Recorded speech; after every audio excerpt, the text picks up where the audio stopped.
The day I finally found out I was pregnant, I couldn't wait to tell my boyfriend, but when I burst into the bathroom, I saw him naked in someone else's arms. The child I fought so hard to protect was nothing but their private joke. I endured hundreds of injections just to give Stanley Brighton a child. He was moved to tears and held me, promising that even if we couldn't have children, he would love only me. I diligently followed the doctor's advice and underwent treatment. The day I confirmed my pregnancy, I was so excited that I wanted to rush home and share the good news with Stanley, but what awaited me was unimaginable. Stanley and the female tenant we shared the apartment with were lying naked together in the bathroom, sharing an intimate bath. He was behind her, holding her close, his lips incessantly biting at her earlobes. "I'll give you as many children as you want, 10, 8, whatever it takes, just divorce her. All right, just give me some time. I'll divorce her for sure." Hearing their whispered entanglement, I turned away, stepping into the rain, determined to leave. I would disappear to a place where Stanley could never find me, not in this lifetime. As I opened the door and stepped out, a wave of decadent, lingering sounds drifted from the room behind me. My face burned with anger, but I didn't look back. Instead, I walked straight to the stairwell. It was time to buy a bus ticket to leave here. By the time I returned, an hour had passed. I let out a long sigh, inserted the key, and opened the door. The bathroom was empty, but when I stepped inside, there I saw delicate lace underwear, pale and soft, discarded on the floor. Foul, musky odor clung to it. "Darling, you are back." His voice reached me just as I stood frozen in place. "Time for another herbal moxibustion session. Don't worry, even if we can't have children, I'll love you forever," Stanley said. The next moment, I heard the bedroom door creak open. Stanley shuffled over to me and wrapped me in his arms. His gaze fell on the table where the moxibustion tools were laid out. With a pained expression, he kissed my forehead. I entered the room lying face down and asked him to light the moxa stick and press it against the small of my back. My head turned slightly, eyes closing as I stared toward the window. "I want you," a voice interrupted the silence. Our tenant, Nancy Green, had entered the room at some point, wrapping her arms around Stanley from behind and exhaling lightly into his ear. Stanley's hand gripped her waist briefly before he pushed her aside, gesturing toward me. "She's asleep. Since the moxibustion always make her drowsy. Here is sleeping herbs in it, isn't there? Come here." Through the mirror on the wall, I saw everything. From where I lay, the reflection laid it bare, their sordid actions unfolding in plain view. Nancy took Stanley's hand and pressed it to her chest, then straddled his lap without hesitation. She glanced at me as if testing whether I was truly asleep. Rapid my steady breathing, she buried her chest against Stanley's face. Stanley exhaled sharply, unable to resist. His hand lifted her skirt, reaching beneath it. "You devil, hurry up," Nancy gasped, her voice trembling with faux urgency. What followed was the unmistakable rhythm of their bodies moving together. My tears spilled silently. They had the audacity to carry on right in front of me without a shred of shame. Before long, a low growl marked the end of their act, followed by the rustling of clothes as they dressed. Nancy left with a satisfied smile, leaving Stanley to finish the moxibustion. When I felt the cooling touch of the moxa stick against my back, I slowly opened my eyes, pretending to have just awakened. This treatment was meant to warm the womb and calm the mind, leaving me drowsy after each session. "Darling, don't push yourself too hard. Rest for a while," Stanley said with affected concern, holding the moxa stick as he turned to leave the room.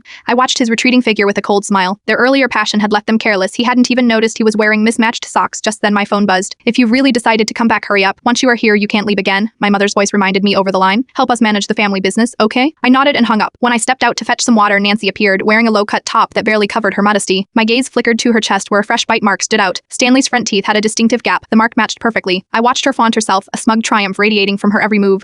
My gaze darkened, sinking like a stone into deep waters. Stanley, noticing my lowered head, mistook my silence for discomfort from the treatment. He hurried over his hands, reaching out to steady me.